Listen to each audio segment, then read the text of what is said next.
السلام علیکم، زیم بختالله جان حسرت او تاسو ګورئ په پښتو پوینټ ټي وي باندې د نن ورځې تر دې دمه خبرونه.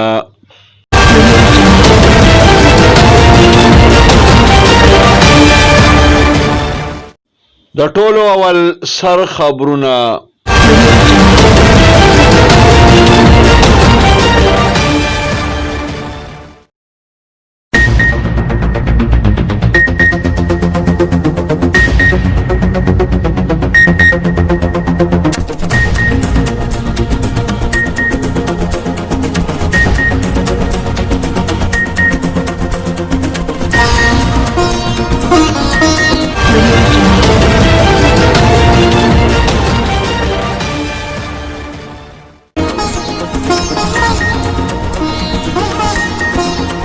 په تیرو څلورو میاشتو کې په اولني ځل باندې په یوه ورځ کې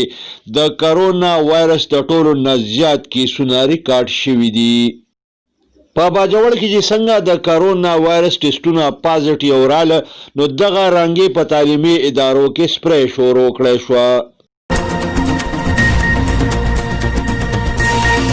وزیر اعظم عمران خان د لویو وړو صنعتونو دپاره د ارزاني بجلۍ د ورکولو اعلان وکړ.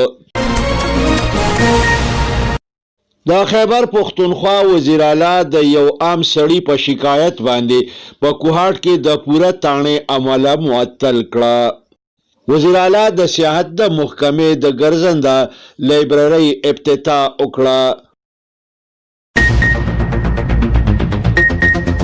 د قومي اسمبلی سپیکر اسد قیصر د لیډي ریډینګ اسپتال پېښور دوره وکړه. د په دې موقع باندې د میډیا سره خبرې اترې هم وکړې. د پیپلز پارټۍ مرکزي چیرمن بلاول بټو زرداری په ګلګت کې جلسه عام ته وینا کړې ده. د عوامي نیشنل پارټۍ صوبایي صدر ایمل ولی خان په 400 کې شمولیتي جلسې ته وینا وکړه. د امریکای په صدارتي انتخاباتو کې ډونلډ ټرمپ باندې جو بایډن ته لا اوس هم برتري حاصله ده.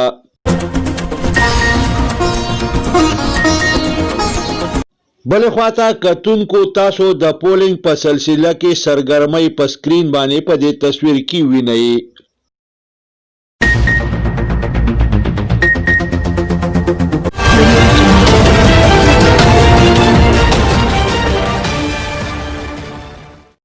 او اوس د دې خبرونو تفصیل.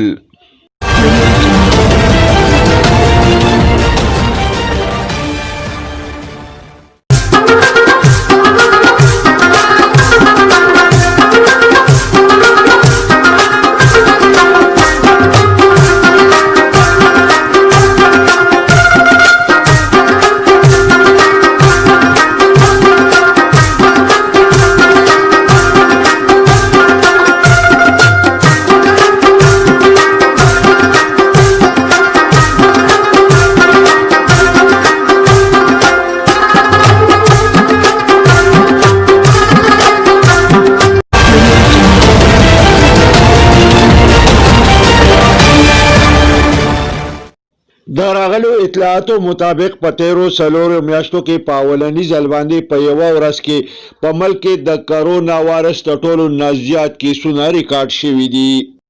د کرونا وایرس د فعال کیسونو شمیره 14,650 ته رسیدلې ده.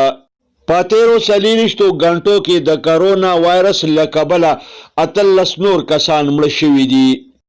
بلې خواته په باجوړ کې چې څنګه د کرونا وایرس ټیسټونه پازیټیو راغله، نو دغه شانتې په تعلیمي ادارو او سرکاري عمارتونو کې سپری شروع کړی شوه. وزیر اعظم عمران خان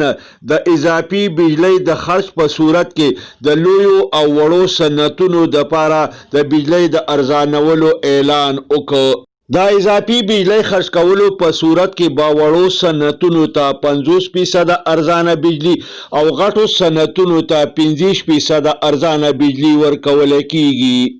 دا اعلان وزیر اعظم عمران خان د وفاقي کابینې د اجلاس د صدارت په موقع باندې اجلاس ته د وینا په دوران کې کړی دی. د خیبر پښتونخوا وزیر اعلی محمود خان د یو عام سړي په شکایت باندې د کې ډي ای پولیس تانی کوهاټ پوره عمله معطل کړې ده او د تحقیقاتو حکم یې ورکړی دی دا حکم وزیر اعلی هغه وخت ورکړی دی کله چې د په کمپلینټ سیل کې د عام خلکو شکایات نیغ په نیغه اوریدل د کمپلینټ سیل د دورې په وخت باندې وزیر اعلی د عام خلکو د مسایلو د ازالې په حواله باندې خبر کړی شو بل خواته وزیر اعلی محمود خان د سیاحت د محکمې د ګرځنده لایبرری افتتاح وکړه د قومي اسمبلی سپیکر اسد قیصر د لیډي ریډینګ هسپتال پېښور دوره وکړه د په دې موقع باندې د میډیا سره خبرې اترې هم وکړې د په دې موقع باندې وی چې د افغانستان د امن د عمل د ګډوډۍ کوششونه به کامیابۍ ته نشي پرېښودی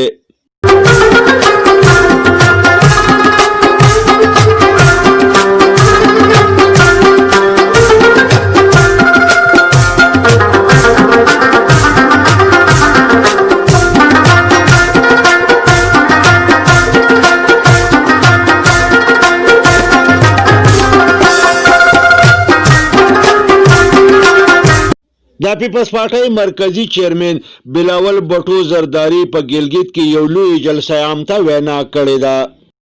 د په دې موقع باندې وی چې پی ډی ایم د جمهوریت د بچ کولو تحریک چلی د پی ټی آی په حکومت باندې بد ټکونه وکړه او وی چې دا حکومت د خلکو د پاره عذاب جوړ شوی دی د عوامي نېشنل پارټۍ صوبایي صدر ایمل ولی خان د 400 په خانمایي کې یو شمولیتي جلسې ته وینا کړې ده د په دې موقع باندې وی چې عوامي نېشنل پارټي د پښتنو حقيقي ګوند دی د زیاته کړه چې په تیرو انتخاباتو کې د پښتنو منډیټ پټ کړی شوی دی خو اوس دغه غلانه د پردې لرې کولو وخت راغلی دی ډېر ژر به پښتون قام ته حقیقت په ډاګه شي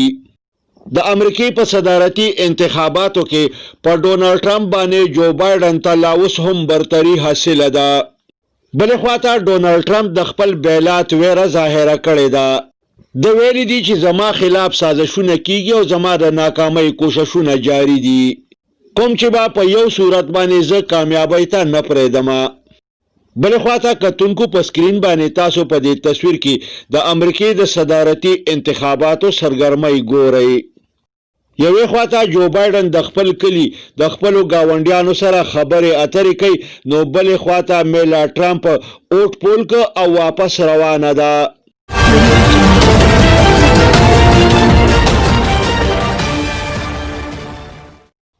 د دې سره د نن ورځې خبرونه پای ته رسي ښاد او اباد اوسئ د لوی الله په امان